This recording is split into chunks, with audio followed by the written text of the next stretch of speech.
এই যে আজকে আমেরিকা জ্বলছে, হলিউডের প্রাণ কেন্দ্র পুরে পুরে ছাই হচ্ছে, আলহামদুলিল্লাহ ওদের পুড়ছে আর আমাদের কলিজে শান্ত হচ্ছে। ট্রাম্প বলেছিল গাজাকে একেবারে বম্বিং করে পুড়িয়ে ছাই করে দিবে। আরে গাজার বাচ্চারা আর কিচ্ছু না পারলেও বিচার তো দিয়েছে আল্লাহকে। আরে ট্রাম্প এখনো ক্ষমতায় এসে গাজায় বম্বিং করে পুড়িয়ে ছাই করতে পারে নাই, আল্লাহ ওদের কলিজাই পুড়িয়ে দিচ্ছে। এখন আফসোস করছে কোটি কোটি টাকার ক্ষয়ক্ষতি, এটা পোষাবো কিভাবে? আরে সবে মাত্র তো শুরু, মাত্র তো ট্রেইলার সামনে এসেছে, আসল পর্ব বাকি আছে। তোরা পড়বি, এমন পড়া পড়বি, শুধু দুনিয়ায় না আখিরাতেও পড়বি। আরে তোদেরকে পড়তে দেখে না মুমিনদের কলেজে সেদিন শান্ত হবে। ওয়াউমা ইযি ইয়াফরাহুল মুমিনুন, আরে যখন তোরা জাহান্নামে যাবি, মুমিনরা সোফায় হেলান দিয়ে আলাল আরাইকি ইয়ানজুরুন হাল সুওইবাল কুফারু মা কানু ইয়াফআলুন, সোফার মধ্যে হেলান দিয়ে দিয়ে বসে দেখবে কাফের গুলো কি ওদের কৃতকর্মের সাজা দেওয়া হয়েছে ঠিকভাবে। আরে ইরাকের বুকে যে লক্ষ শিশুকে মেরেছিস, ভাবিস না আল্লাহর কাছে বিচার দেয় নাই? আফগানের বুকে যত হাজার নারীকে ধর্ষণ করেছিস, ভাবিস না আল্লাহর কাছে বিচার পৌঁছে নাই? আরে তোদের শেল্টার পেয়ে পেয়ে যারা নবীরে গালি দিয়েছে, নবীর শানে বেয়াদবি করেছে, ভাবিস না এগুলোর বিচার আল্লাহ করবে না? মাত্র তো শুরু, তোদের নাম নিশানাও দুনিয়ার বুকে বাকি থাকবে না।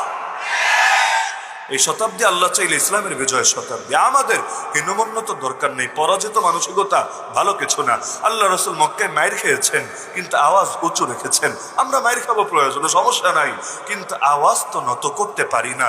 ইসলামের কথা বলবো, বাতিল বাতিল কথা বলতে যদি ভয় না করে, আপনি হকের সৈনিক হয়ে হকের কথা বলতে ভয় পান কোন দুঃখে?